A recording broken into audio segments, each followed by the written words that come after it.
Assalamualaikum warahmatullahi wabarakatuh. Selamat siang, salam sejahtera untuk kita semua. Mata kuliah etika profesi pertemuan ke-13 membahas tentang tindak pidana korupsi.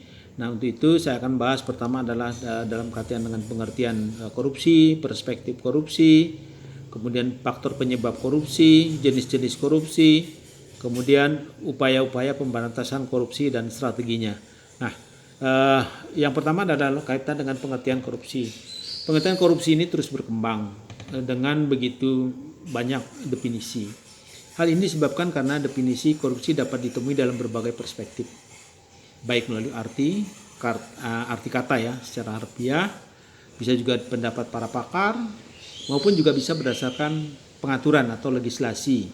Nah, secara internasional belum ada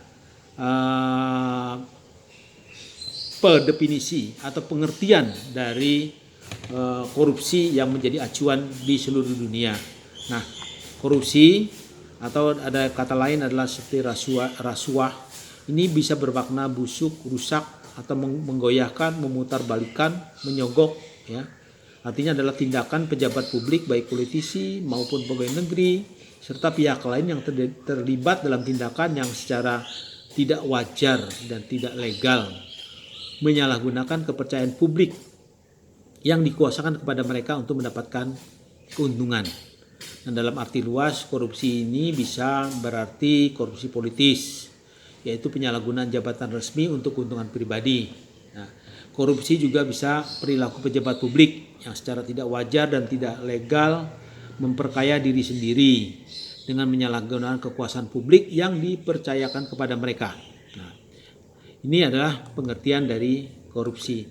Kemudian perspektif korupsi dari sudut pandang ekonomi, definisi korupsi itu bisa lebih konkret, yaitu pertukaran yang menguntungkan. Ini adalah antara prestasi dan kontrapretasi yang terjadi secara diam-diam dan secara sukarela yang melanggar norma yang berlaku. Dalam ilmu politik, korupsi didefinisikan sebagai penyalahgunaan jabatan dan administrasi, ekonomi atau politik. Pendapat seorang ahli namanya Guy Benveniste, dia membagi pengertian korupsi menjadi 3 bagian. Yang pertama adalah illegal corruption, yaitu suatu jenis tindakan yang membongkar atau mengacaukan. Bahasa atau maksud hukum adalah dalam kaitan dengan peraturan dan regulasi. Yang kedua adalah mercenary corruption, yaitu sejenis korupsi dengan maksud untuk memperoleh keuntungan individu dan pribadi. Dan yang terakhir adalah ideological corruption, yaitu korupsi yang dilakukan lebih karena kepentingan kelompok, karena komitmen ideologis seorang yang mulai tertanam di atas nama kelompok tertentu. Nah, ada 7 jenis korupsi yang umum dilakukan. Pertama adalah korupsi yang terkait dengan kerugian keuangan negara, kita sama-sama ketahui tentang hal itu. Kemudian korupsi terkait dengan suap penyuap. Yang ketiga adalah korupsi terkait dengan penggelapan dalam jabatan ya. Nah, yang keempat, korupsi terkait dengan perbuatan pemerasan. Nah, ini biasanya oleh penyelenggara negara kepada pihak-pihak yang membutuhkan, yang dari pihak eksternal. Yang kelima adalah korupsi terkait dengan perbuatan curang. Nah, ini dalam kaitan dengan pengadaan barang baik di pemerintahan, di TNI, di Polri. Kemudian yang keenam, korupsi terkait dengan benturan kepentingan. Ini juga dalam kaitan dengan pengadaan ya. Dan yang terakhir adalah korupsi terkait dengan gratifikasi. Nah, ini yang terkait dengan pemberian hadiah atau pemberian kickback dan sebagainya. Kemudian selanjutnya adalah saya ingin menjelaskan tentang faktor-faktor penyebab korupsi. Ada 2 faktor penyebab. Yang pertama adalah dari sisi internal.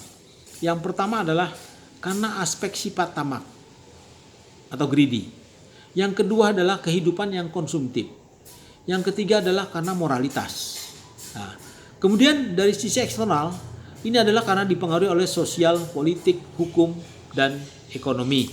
Nah, ini adalah faktor penyebab.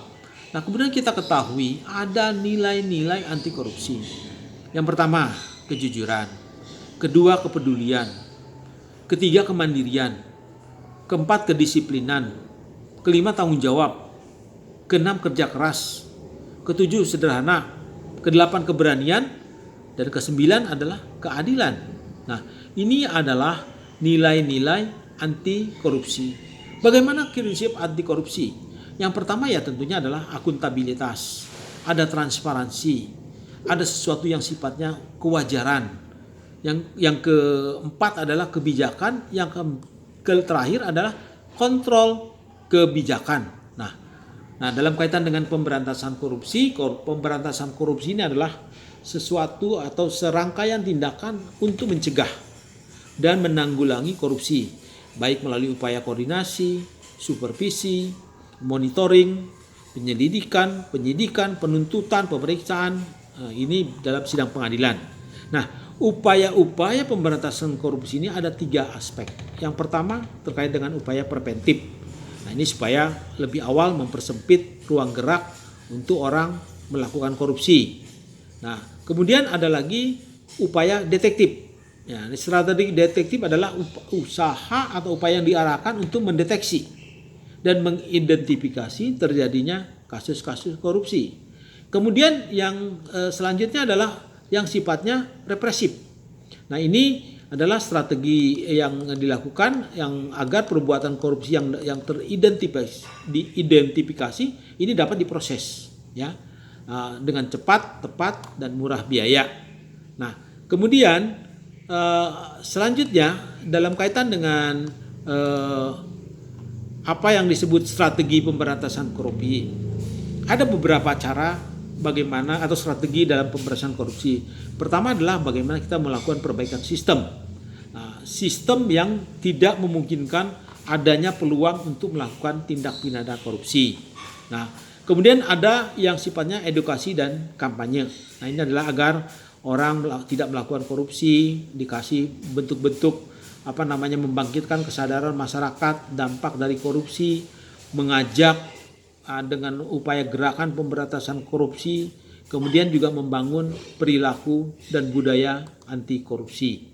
Nah, kemudian ada lagi tadi ada detektif, kemudian yang represif. Nah, strategi represif ini betulnya agar orang takut untuk melakukan korupsi. Nah, biasanya ini ada pengaduan ke KPK, langsung dilakukan penyelidikan, penyidikan, dan bahkan operasi tangkap tangan. Nah, ini adalah hal-hal yang terkait dengan korupsi.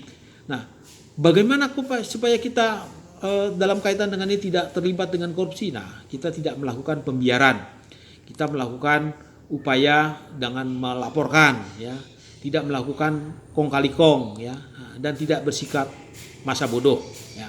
Nah, ini adalah hal-hal yang terkait dengan tindakan tidak pidana korupsi. Nah, di dalam mahasiswa pun banyak hal-hal yang bisa melakukan ke arah yang sifatnya koruptif. Ya, mama titip absen kalau mahasiswa ini, ya.